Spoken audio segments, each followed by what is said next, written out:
sitting here with Johar, founder here at Astra Wellbeing. The drill, Johar is going to essentially just a quick little interview, right?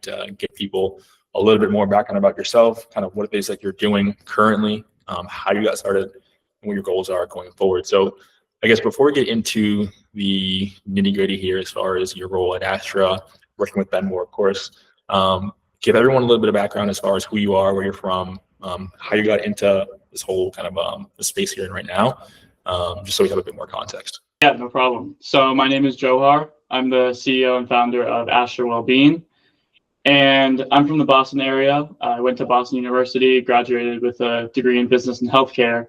And so while studying, business and healthcare, I, paid attention specifically, to the healthcare worker environment. And I come from a family of a long lineage of healthcare workers. So just growing up, hearing what my mom in particular had to say. She's a frontline ICU critical care physician at a hospital in Boston. So growing up during the pandemic, hearing what she had to say on healthcare worker burnout, turnover, how it's affecting both her staff, really just sparked a passion in me on, let me learn more about this environment and what's really going on.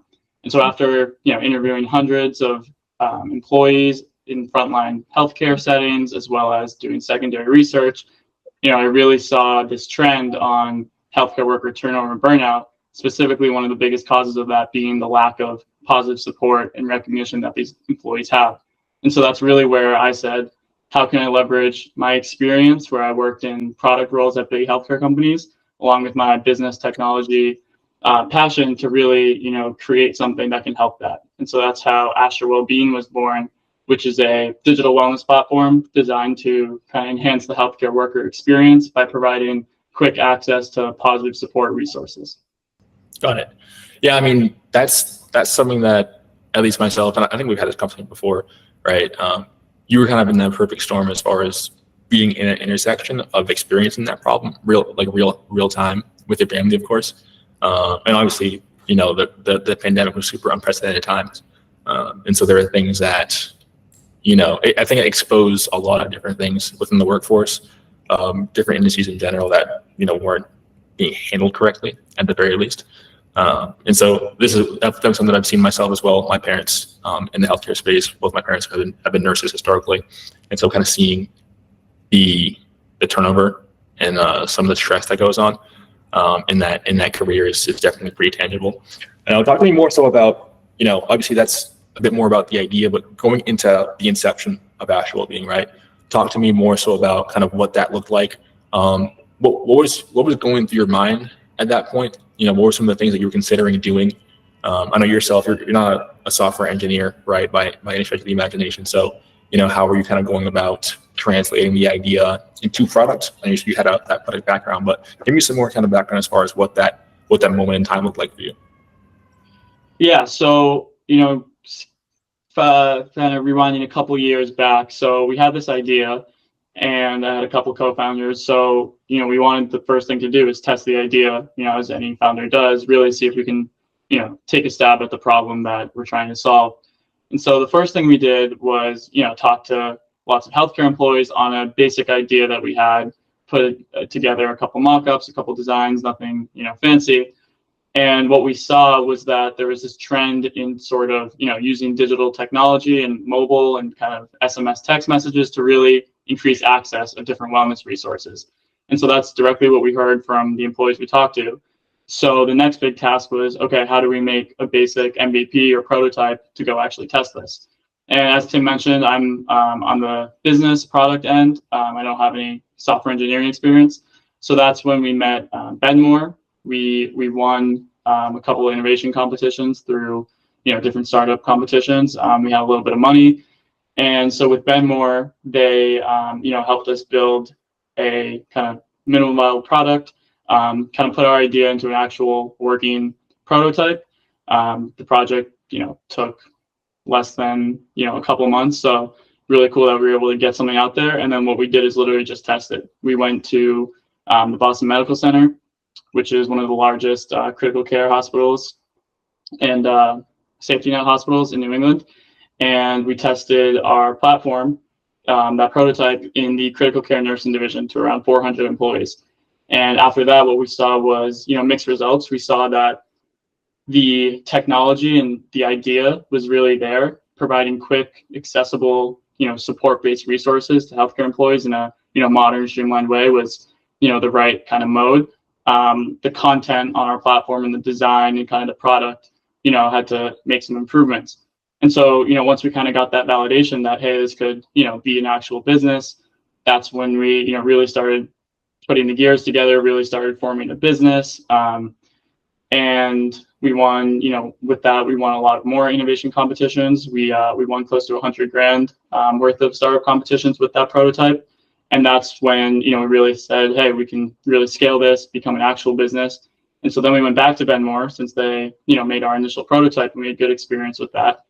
And, used their full-time equivalent employees to really have, an on-demand developer making our whole entire product and platform for us into what it looks like today, which is, been more than a year's worth of development into a, fully functioning, scalable product, which is now, we're launching into the hands of healthcare workers around the country.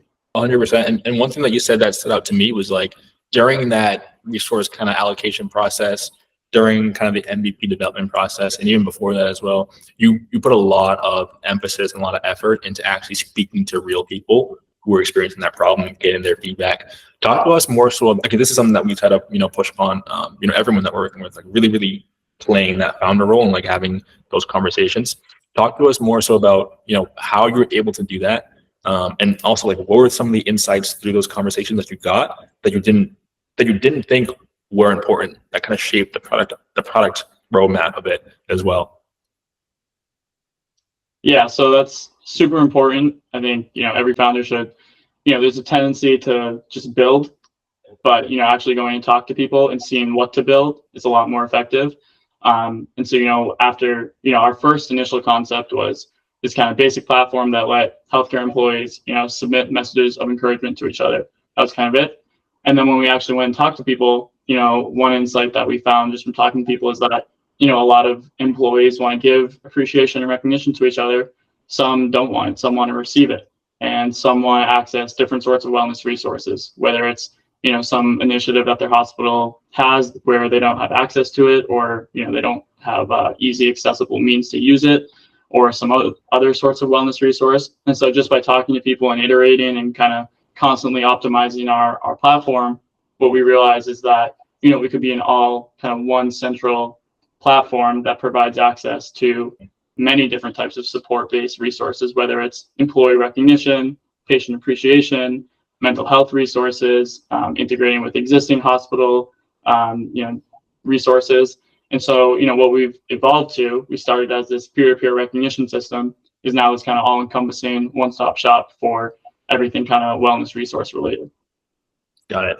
And then I know obviously you yourself, being a founder, I'm sure you had a ton of different ideas of different features and things that you wanted to include in the MVP, right? How did you battle a lot of that scope creep? Because I think you kind of went about it the way that, makes the most sense, especially when you start, a little leaner, might not having have raised, a ton of money beforehand, right? How did you kind of battle that? How did you kind of help make it as robust and lean as possible, while still providing a lot of value, of course, and that was undercovered within the pilot program as well. And then from there, also talk about post-launch, right, or kind of post the pilot, right? Once you're gathering feedback, what were those decisions that helped to shape the next iteration of the product, right? Now you came back, of course, with our full-time equivalent program with developers for that kind of product team. What were some of the things that you're looking at as far as APIs or even just qualitative things as well that help kind of shape that? So what are those kind of two steps there? So the biggest thing to start with was, what value is our platform actually providing, besides that, it's well received, but what does that actually mean? And so talking to people and really trying to understand what that means after, a lot of kind of iteration and talking to people, what we found was that the kind of value of our platform was the engagement rate. So when people actually engage with the platform, that's providing value, because then they're engaging, healthcare employees are engaging with different resources. And then, it's this kind of positive feedback loop of getting the support. So once we learned that engagement was key, our product decisions were all centered around how can we maximize engagement with our platform. And so that's when, we really sat down. Again, we used Benmore's FTEs and kind of different consulting to really get their ideas on how to improve engagement with our platform. And so from there, we made several product decisions, which kind of shaped what it looks like today on how can we, maximize that engagement. So one thing is that healthcare workers specifically, their jobs are in very high pressure, high stress environments. They're not really at their desk a lot. They don't have access to, their computers or, different kind of employee emails and infrastructures all the time. And so, we were like, can we use SMS? Everyone has their phone on them. They can check it between shifts quickly, on a break. And so can we deliver our platform through SMS? And that's one thing that we made with our product that proved to be, show that high engagement rate, which we've seen is higher than, competitors in the industry. So that's just one example. Other examples are, how to, on the UI UX end, how to visually display our different resources in our platform where it's super easily accessible, where people can click on it, engage with it. So again, that was another thing, like the whole design and layout. So yeah. Yeah, no, I mean, that's the biggest thing, right? I think leveraging actual feedback, right?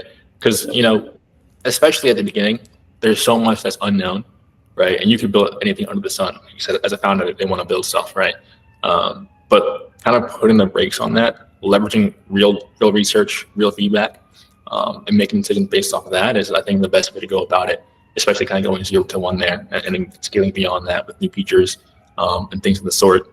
I'm curious as well, obviously we've been working together for quite some time now, right? If you look back kind of towards the beginning stages all the way up to now, right? What are some of the things as far as what we did, right? Obviously myself and the Benmore team with you and Astra and the rest of the Astra team, right? What are some of the things from your perspective as a founder that provided to be surprisingly more valuable than you would have thought beforehand? Yeah, I'd say 3 key things that I think that, you guys at Benmore did really well that really kind of enhanced our progress and journey to where we are today. The first is being able to build a prototype in a quick, kind of cost-effective way. I think that's super important. A lot of times founders and just startups in general, spend all this time development on making some sort of product, and inevitably, almost always, it's going to change. And so, the real key thing is to make something as quickly as possible that's still somewhat launch ready so that you can just get it out there and test it, knowing that you're going to have to change it.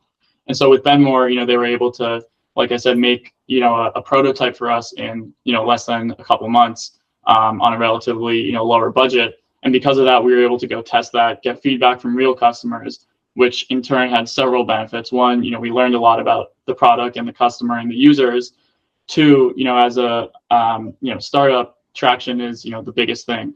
By having that traction, that quick prototype where we got to pilot it and test it, we were able to win several innovation competitions where competitors, had an idea and a product, but didn't actually go test it.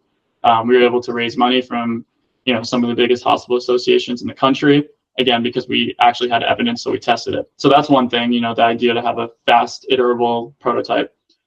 The second is, I think Benmore's kind of team is not just developers, includes project managers, product managers, developers, designers.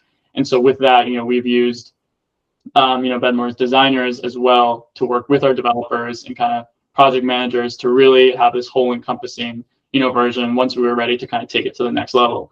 This is my first startup, so I didn't really have, tech background or design background. So, leveraging Benmore's kind of supply of different kind of people who can help on a kind of ad hoc basis was super helpful. Really trying to get us to the next stage. And I think the third thing is, I would say, their full-time equivalent program.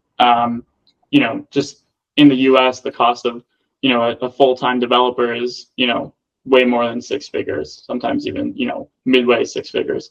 And so, that's just something as a startup we can't really afford right now. But by being able to kind of have Benmore's full-time equivalent, we can have a couple developers, designer on our team for, a very cost-effective price. And, the quality is really good. We've had a lot of success. Our platform today is built solely by, Benmore developers and designers. We haven't needed anyone outside yet. So you can kind of scale as you go. So I think those are the 3 things. Yeah, no, I mean, that's kind of what we'd like to hone in on. I really like to hear that from you, of course, obviously, so long. But with us, right, it's like you as a founder, right, especially yourself who's I wouldn't say non-technical, but not an engineer, being able to really focus in on the things that you're good at. And I know you for a fact, it's really just getting eyeballs to what you're doing and like proving the actual value proposition of the software, the application here. It's kind of where your superpower kind of lies. And then us kind of filling in the gaps when it comes to either product design or development, right? Being able to kind of fill that in and, make it so it's off of your plate, right? You're able to focus on just selling, raising, whatever the case may be, just generally kind of doing that founder kind of scale there. So I guess that kind of falls into the next question I have as well, is like with your current position, right? You have the MVP has been built out, it's been kind of tested in these pilot programs, now kind of iterating the product. What does it look like for you here in the next 6, 12, 18 months? What are some of the things that you're focusing on personally? Kind of what are you focusing on here as far as like bigger picture items going forward? Yeah, so now that we've had a couple of different pilot programs at different hospitals, we've seen success with some, we've kind of seen what we need to improve on. We kind of have spent the last few months, really finalizing our platform into what it is today. A scalable, launch ready, kind of final for now version. And so now our biggest goals are, really selling and marketing. So we have launched a, pretty big sales campaign. We've identified partnerships. So we have, a few big distribution channels, some of the biggest in the nation, really trying to help us market and get out there, inform different hospitals, health centers, clinics, smaller community centers, really like what we're doing, and that this tool is available out there to help healthcare institutions and organizations with turnover and burnout, which is still a rising problem. So sales and marketing is one thing that we're really doing. We're trying to land our first 5 to 10 paid organizations. So that's our next kind of 3 to 6 month goal, and then after that we'll probably raise a round. We raised kind of a halfway between a pre-seed round and kind of angel round. We raised from a couple organizations, and then like I said, we mentioned we won a bunch of startup competitions, which we were fortunate enough to get. So yeah, I think sales, marketing, and then really kind of launch our product. Scale as we go. The more users, clients, customers we get, and then probably raise our seed round to really scale. 100%. And I guess my last and final question is, if you could give some advice, right, to the Johar of a year and a half ago, however long ago it was when you started, right? What would that advice be, and why? Yeah, I think one thing is that, especially as a first-time founder and a younger founder, it's a lot of learning. It takes you a while to really understand who you're selling to, how to approach them, what ways are successful. And I'm still learning that. By no means have I figured that out. I'm still kind of shifting, and who our ideal customer profile is and all of that. I think going back, the number one thing is just trying to get something in front of people's hands as quick as possible. That's, really the only way you learn. You can read as many books as you want, listen to as many podcasts as you want. And I've done all of that. You can hire consultants and kind of, watch lectures, but, the really only way to learn, especially with what you're building, if it's like unique and in a niche industry, is just to get something out there and test it. And so, it took us a year and a half to get a couple pilots down. If I was able to start over tomorrow, I would, really quickly try to test as many assumptions as I can by just getting something out there, going and testing it, seeing what worked, what didn't work, and keep going until you have something that people actually want and people actually buy. I think in startups, a lot of times you want to build something, you want to sell what you build. Yeah. Instead, you should be building what you sell. So I think that's the biggest thing. No, that's a good way of putting it. That's really good. I know the last competition I had was a founder based in Toronto. He's going through the same exact thing right now, right? Where we have the MVP kind of built out, and really the next kind of goal from him is just having sales conversations and then figuring out from those sales conversations what needs to get built into the product. So right now he's talking to he just called me, talking to iHeartRadio. The product right now is a content proofing product that deals with images, PDF documents, but they need audio, right? Now that wasn't something that he was originally going to build out, but based on that sales conversation, that shapes the roadmap of the product. So really glad you said that. I guess, with that being said, right, obviously, like yourself, right, a first time founder here, one thing that I've seen, right, from having conversations like this is that it really is just a continual kind of learning process. And then for you as well, kind of one thing that sticks out to me as far as, one thing that I think you do really, really well is understanding that and also not going about it alone. Like, I think you're probably the guy who has the most partnerships with different companies, like different organizations that help you. Talk to us a little bit more. Last question here, I swear, about kind of what that process is like, as far as leveraging those partnerships, getting in those conversations, and being able to really, really make the most out of those with different people you're working with right now in different organizations. Yeah, so obviously every kind of founder journey and startup and business is different. For us, we've identified, as Tim mentioned, kind of big partnerships as the way to really get in the door, rather than kind of cold selling ourselves, which we're still doing as well. But it's kind of trying to leverage. We saw that these big partnerships and distributors that have access to different hospital networks, health center networks. So how can we leverage them? So we were able to partner with Commonwealth Purchasing Group. They're the largest GPO for health centers in the nation. So they have over 800 health centers that they try to sell different platforms and products to.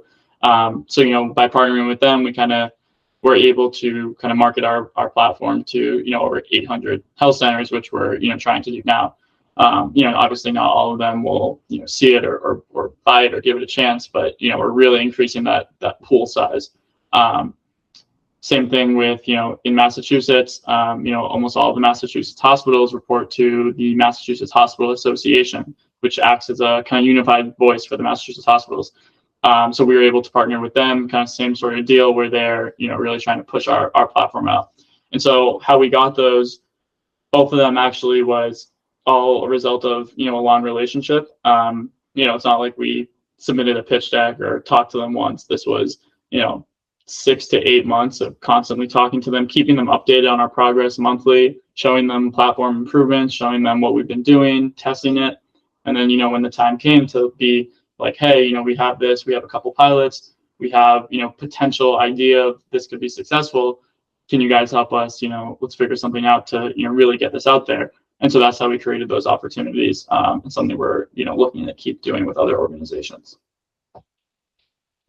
No, 100%. I think kind of wrapping these up here, one of the biggest things that I always take away from having these conversations with you is like the importance of starting lean and letting the market dictate, what it is you're looking to build, right? Obviously still having that visionary as a founder, but understanding your goal really isn't to push your vision onto the world. It's more so to, take people's need and help them to allocate that, solve that a little bit better. So I think that's always something that sticks out whenever we talk. And just kind of how we kind of stuck to that. But kind of wrapping these up here, give everyone a little bit more information as far as how they can reach out to you if they're looking for how they can look up Astra, and just give you some insights as far as where you're at online here.